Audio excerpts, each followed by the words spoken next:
اعوذ باللہ من الشیطان اللعین الرجیم بسم اللہ الرحمن الرحیم الحمد لرب الحسین والصلاة والسلام لجد الحسین۔ ایران کے شہر تہران کا رہنے والا ایک شخص تھا، بہت بڑا شرابی، اور جتنی گھٹیا عادات ہیں وہ اس میں پائی جاتی ہیں، شراب، چوری، زنا۔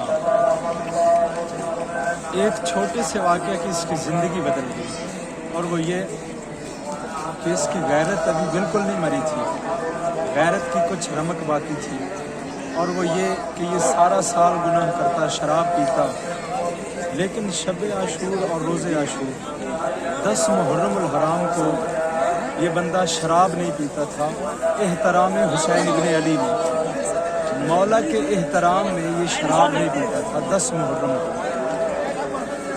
ہوا کیا، ماہ محرم الحرام کا آغاز ہوا، یکم محرم الحرام کو بارگاہوں کے دروازوں پہ کالے کپڑے لگا دیے گئے، علم سجا دیے گئے۔ یہ شراب کے نشے میں دھت اپنے گھر جانا چاہ رہا تھا، رستے میں حسینیہ تھا، امام بارگاہ تھی۔ یہ جب اس نے بارگاہ کی چھت پہ لگے ہوئے علم دیکھے، بجائے اس کے کہ اپنے گھر جاتا، وہ بارگاہ کی طرف چل گیا۔ جب یہ بارگاہ کے دروازے پہ پہنچا تو خدام نے اسے روک لیا، شراب کے نشے میں تھا، اس کے منہ سے بو آ رہی تھی شراب کی۔ انہوں نے بڑے احترام سے اسے کہا، اس کا نام تھا رسول ترک، انہوں نے بڑے احترام سے اسے کہا، رسول صاحب مہربانی کیجئے آپ یہاں سے جائیے۔ اس نے کہا، بھئی اول یہ بارگاہ آپ کی نہیں، ثانیاً یہ علم آپ کی ذاتی ملکیت نہیں۔ اس نے کہا، میں ہوں اپنے مولا کا کتا، اور میں تو اپنے مالک کی بارگاہ میں جا رہا ہوں، آپ مجھے کیوں روکتے ہیں؟ تو اس بارگاہ کے متولی نے کہا کہ مولا کو شرابی کتے نہیں چاہیے۔ یہ بات اس کے دل پہ لگی، مجلس کا ماحول خراب کرنے کی بجائے یہ وہاں سے واپس آ گیا۔ کربلا کی طرف رخ کر کے اس نے ایک جملہ کہا، اس نے کہا، مولا آپ تو وہ کریم ہیں جو شمر جیسے رذیل کا ہاتھ پکڑنے کے لیے بھی تیار تھے، یہ تو اس کی بدبختی کہ وہ اس نجات کی کشتی میں نہ داخل ہو سکا۔ مولا میں آپ کے دروازے پہ آیا، میں اتنا ذلیل بن کے آیا، مولا میں نے آپ کے دروازے پہ آ کے کہا کہ میں آپ کا کتا ہوں، لیکن انہوں نے مجھے وہاں سے نکال دیا۔ روتا رہا، جب تھوڑا ہوش آیا مولا پہ سلام بھیجا، کہنے لگا، مولا غلطی ہو گئی، میرا حق نہیں بنتا تھا کہ میں وہاں جاؤں، میرا رستہ کوئی اور تھا۔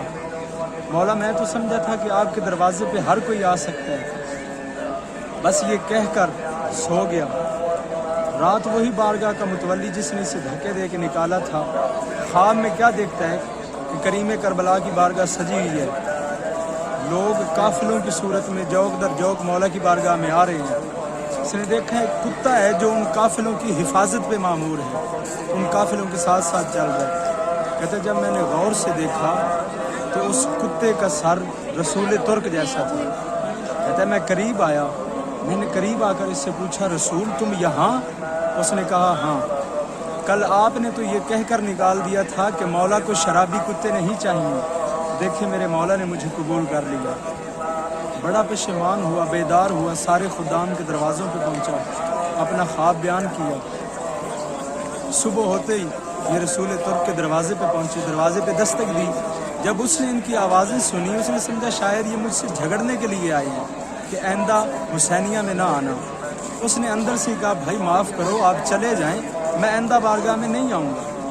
انہوں نے کہا، نہیں، دروازہ کھولیں۔ جب اس نے دروازہ کھولا تو وہ سارے خدام اس کے قدموں پہ گر گیا اور ان سے کہا کہ آپ نے مولا سے ہماری شکایت کی ہے۔ کیا کہا ہے رات مولا کو؟ اس نے کہا، مولا آپ کی شکایت سنیں گے، مجھ جیسے حقیر، گناہ گار اور شرابی کی مولا کہاں سنتے ہیں؟ اس نے اپنا خواب بیان کیا، تو رسول ترک رونے لگا۔ انہوں نے کہا، آج رات کی مجلس کی دعوت دینے کے لیے آئے۔ اس نے کہا، میں حسینیہ میں نہیں آؤں گا، لیکن ایک شرط ہے، اور وہ یہ کہ جس حالت میں آپ نے خواب میں مجھے دیکھا ہے، مجھے اسی حالت میں میرے مولا کی بارگاہ میں لے جائیں۔ انہوں نے کہا، یہ اچھی بات نہیں۔ اس نے کہا، نہیں، میری حقیقت یہی ہے کہ میں مولا کی بارگاہ میں اسی طرح ذلیل ہو کر جاؤں گا تاکہ مولا مجھے معاف کر دیں۔ سب رونے لگے جب رسول ترک نے اپنے گلے میں زنجیر ڈالی اور کوہنیوں کے بل چلتا ہوا